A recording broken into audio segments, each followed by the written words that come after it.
If you're an active member of the FNAF community, you should know about Five Nights at Candy's, and with good reason. It's very popular. The original Candy's was a pioneer of the fan community in the first place, and the many other games after that just added on to its popularity. Unfortunately though, many people can't see peak when it's plopped right in front of them and accuse these games of being quote-unquote mid. Now, jokes aside, Five Nights at Candy's 1 and 2, I understand. Those are older games and they're a bit outdated, to be honest, but I very often see Five Nights at Candy's 3, which is my favorite FNAF game and one of my favorite FNAF games in general, put in the same group as these two, and I feel like that's very unfair. So yeah, you're just gonna sit there and listen to me rant about why I like this game so much and why I think it's super important to the FNAF community in general. I hope you enjoy, because you're stuck with me now. Yay, whatever, let's get to the video. Starting off with the gameplay of FNAF 3, it can be easily boiled down to 3 sections: the pre-night minigame, the night, and the post-night minigame. Now, starting with the first section, and not going into too much of the lore, at least not yet, we're in this place called the Dreamscape, and we can exit said Dreamscape to go into something called the Deepscape, and it's this area in one's mind where you have the memory of your past. And in this area we can go around finding old toys that we can talk to as NPCs, we can find other trinkets, and there's also a lot of gameplay that's really fun that happens here. This whole section could be its own game in my opinion. Although it happens before the actual night sections, it doesn't have the story that's so intense that happens in the post-night minigames, I still really love it. Over the nights, more mechanics are added too. Like for example, if you walk off the path, it'll start counting down a timer, and if you run out of time, well, you kinda get a little spook. There's also these really scary rat creatures that just roam in the darkness that's admittedly got me a lot of the time. It's kind of embarrassing how many times these guys literally made me jump out of my seat. Luckily though, it never felt like it was the game's fault for me losing. It always felt fair, like me running when I shouldn't have or stepping too far off the path for too long. It always felt like it was my fault for doing it, and not the game being annoying. And it was also very addicting to just keep going back and seeing what else I can find, seeing if I can actually get far enough to find those secret newspaper clippings. Luckily though, if you don't really like this kind of gameplay, you can just skip it most of the nights, other than night 1, but that's because it's trying to be a tutorial of sorts. Speaking of said nights, let's just go ahead and start talking about those, because wow, they are good. When you start a night, you're plopped in a room shrouded in darkness with only 2 things to your disposal: a flashlight, which what good horror game doesn't have a flashlight, and a tape player, which you found previously in the Deepscape minigame. Now, the tape player is an interesting mechanic in this game. Similar to the music box from FNAF 2, you want it to be constantly playing, but luckily if it's not playing, you don't die. Instead, the time just goes by slower. You see, the music helps Mary, who's the player character, go to sleep faster, and also just makes it go to 6 AM faster, which is very much needed. Unfortunately though, there's a chance in certain scenarios that it can get jammed, start making these weird sounds, and you have to figure a way to make it start playing again. Why is that a problem? I'll tell you why. It's time we talk about him. You've been waiting, everyone's been waiting. It's time we talk about the rodent himself, Monster Rat. The best part of this game, to be honest. He is my favorite part of this game, and amazing, and I'll talk more about him later, but right now we need to talk about how he contributes to the gameplay. He's the first one introduced, and has multiple stages to his attack. And yes, I mean attack, this isn't just your typical FNAF fan game, this man is aggressive. He starts off in his first phase where he hides into random parts of the room. You have to find him, shine your flashlight on him. It's pretty simple. He'll just run away after that. But after a while, he'll eventually make his way into the room, very sneakily I must add, and this is when the fight starts. He's up close in your face, and you have to shine your light directly into his eyes every time he moves his head around. If you do this for long enough and successfully, he'll make his way under your bed, starting the next phase of the fight. Once he's under your bed, you have to find what side he's on, then make him think that he's safe to come out, and then shine your light on him again. I know that sounds like a lot, but I'm just terrible at explaining things. The sound of him leaving the bed though is very faint, and if your tape recorder is jammed and playing weird sounds, yeah, sorry. It's honestly a lot more intense and fun in-game, and it's just one of the experiences I come back for most of the time. These fights and disputes are so intense and stressful during the night sections, and are so fun to play. And in later nights when they add the cat, it just becomes more stressful. The monster cat works much differently than the monster rats. Instead, he'll hide on either end of your bed, and you have to shine your light at him to make him go away. Simple, right? And it is pretty simple. But when you're fighting that rat monster, and you just see in the corner of your eye the cat climbing closer, or hear its breathing getting closer, you stress so much knowing that if you don't finish off this battle soon enough, that cat is gonna get you. But yeah, if you manage to survive all that, you end up in the post-night minigame, which is the same thing every time. It's mostly a story minigame, so I don't really care about the gameplay, but you play hide and seek with one of the employees, and you get caught every single time. Well, other than the last time. If you know, you know. So yeah, recycle this loop through nights 1 and 5, and that's the main gameplay of the game. But that's not even all the gameplay. There's so much extra content, extra nights, extra challenges, and arcade mode, extras. There's so much going on here, and I love this about this game. But if you take a second to just look at what we have for the main gameplay, that's already more than I expected for a Five Nights at Freddy's fan game. It went above and beyond, making these interesting areas to explore, interesting stories to go around with this basically cutscene like minigame, but also a night section that is so very unique. And I want this to be a good example of why this game's important, starting off, because gameplay wise, it already goes above and beyond and tries new things, which is amazing. Okay, but now we're getting to the juicy stuff. Yeah, that's right, I'm talking lore, I'm talking story, I'm talking cutscenes, I'm talking therapy? Yes, please. Now you might be wondering why our main character, who is named Mary Schmidt by the way, is having all these nightmares with these monstrous characters. Is it just a FNAF 4 remake? No, it's actually a lot more interesting than that, and I really like it. You see, Mary's a young girl, and she has traumatic memories. Sounds like a main character if I've ever seen one. And she has these traumatic memories from her past of a certain location. But she can't remember it fully, so the fear of it all just haunts her and makes her have these nightmares. She goes to therapy for it all, but her therapist recommends that she finds those memories again and tries to fight them, which leads into the actual gameplay, us fighting these nightmares and then going into the post-night minigames and remembering what we lost. Now off the bat, this is already so awesome and so much appreciated. I'm so happy this game didn't go along the lines of, oh, they're just nightmares, deal with it, like a lot of FNAF games go for. I'm happy there's an actual motive for us to even play this game.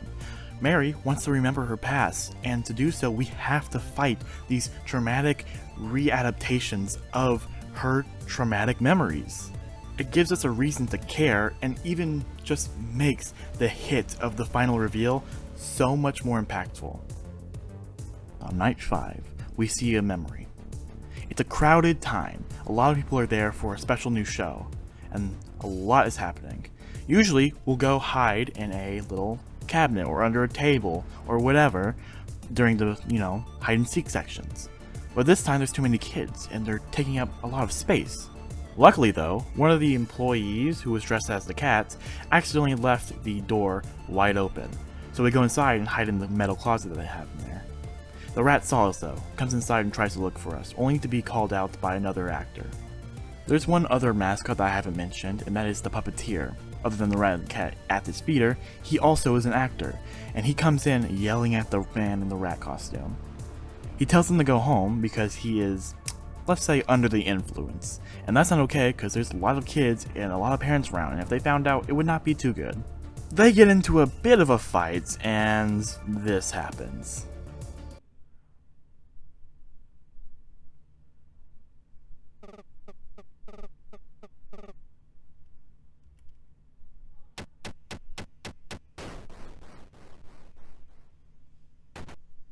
The actor who plays the cat finds out what happens and says it's totally okay, but they have to call the ambulance. But the puppeteer, knowing that what he did was such a crime, can't let that happen. It will ruin his career, his reputation.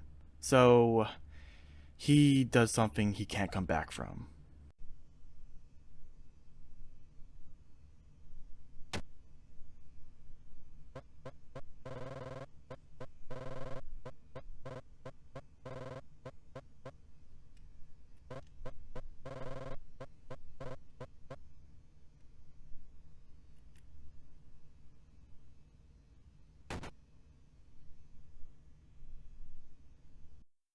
This is Mary's traumatic moment. This is what caused all her trauma and nightmares. And her self-conscious tried to block it out and make her forget, but it only caused things to get worse. You want to know an interesting thing that I noticed I don't think anyone else has? If we look at how this scenario takes place, we can see that Mary didn't fully forget what happened. She still remembers the personalities of these characters, because it's translated in the gameplay. The rat was a very aggressive man in the costume, and that translated to the actual rat monster who haunts her. It's very aggressive and attacks, just like how it attacked the puppeteer. And the cat is a lot more soft-spoken, and it's very sneaky in the gameplay. It's not as aggressive as the rat is, and I think that's a really fascinating way to show that she does still remember all this trauma, and there is a reason why she's scared of it, but just has forgotten the main source of all of it.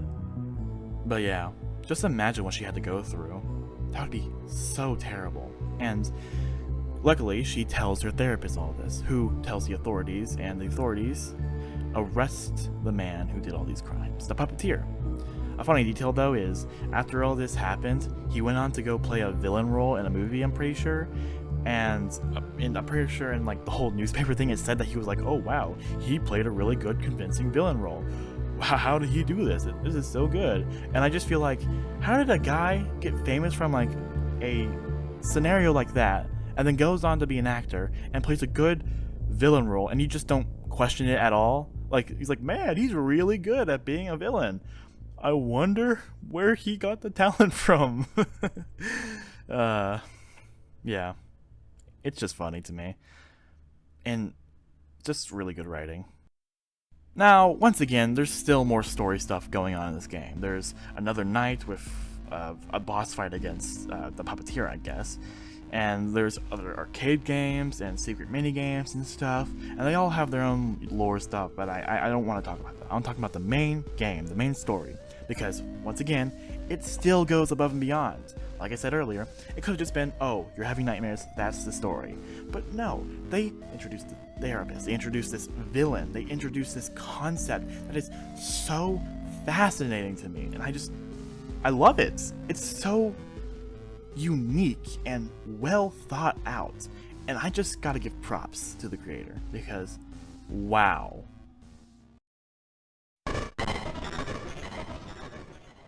Now, to finish things off, I want to just gush about the art direction and the design of this game, because we've talked about the gameplay, the story, but like, not many people talk about how really cool this game looks, so I'm gonna do it.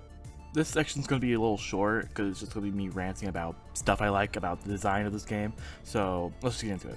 Starting off, the promotional material and just like loading screens and stuff with like the realistic environments, like that one trailer where you just like go through a realistic hallway and just see the rat's face in that picture.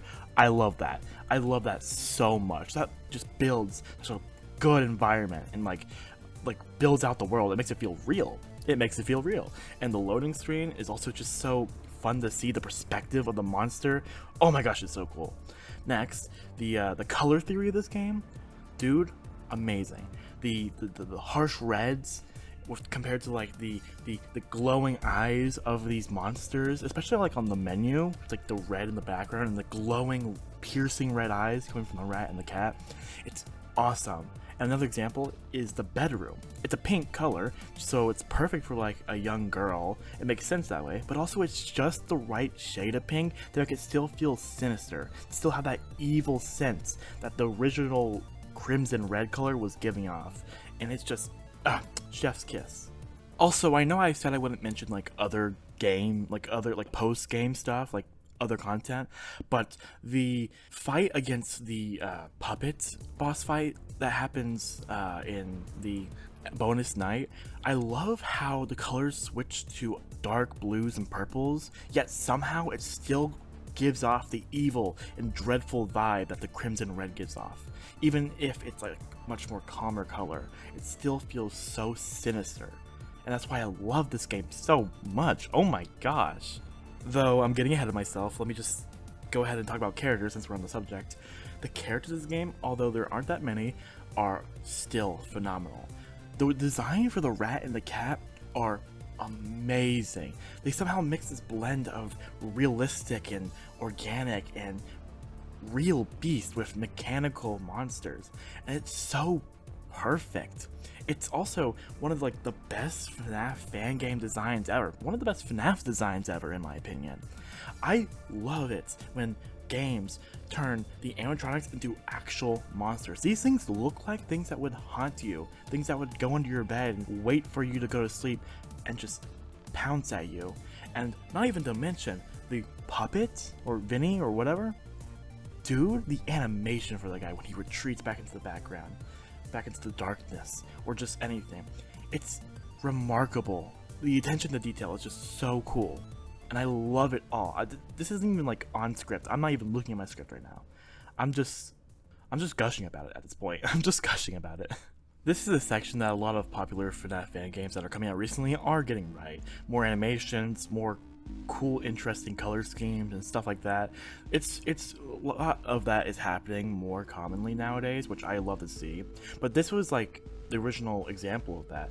I think this is a perfect example of how to like bring more life into your game. The animations, the way they move, the designs. Come on, people! I need monsters. I need them.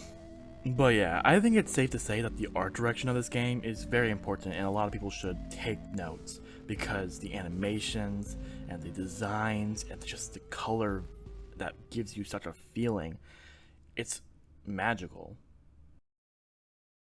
But anyways, that's really all. I know you probably want to get back to doom scrolling, so I'll make this ending quick. The gameplay, the art and animation, the story, whatever you look at, I feel like it just was really well made. And I can't even understand why so many people just call this game overrated or hate on it. It's a good game. Sure, it has flaws. Every game has flaws. Nothing's really perfect. But I just find it more fun to just appreciate how far it has come from the original game and the second game. It's such a huge leap in improvement, and it just makes me more excited for future installments. FNAF Fur looks good, FNAF 4 looks and sounds amazing. I can't wait. Thank you for watching. Bye.